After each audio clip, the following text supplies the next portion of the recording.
আমি একটু কই যাবো আমরা। আসসালামু আলাইকুম। এই যে খাওয়া শিডিউল হইতেছে, বলেন কোথায় খাওয়াবেন? হ্যাঁ, কোথায় খাওয়াবেন বলেন, বলে বলেন। আল্লাহ ভাই, আমি ভিডিও করতে, আপনি বলেন কোথায় খাওয়াবেন, মন থেকে বলে আল্লাহ, পরে তার খালি ডেট ফিক্স করে দেবেন।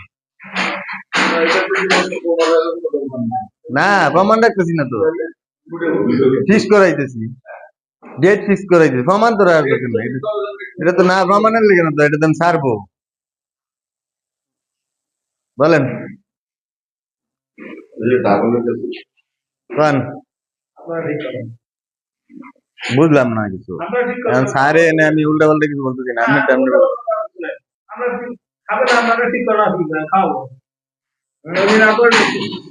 তো কোন মেন মানে আমাদের জায়গা ঠিক করতে হচ্ছে। তারপর আমার কাছে বলেন। একটা গ্রাউন্ড পাই। হ্যাঁ, 3 টাকা বাড়াতে বলেন।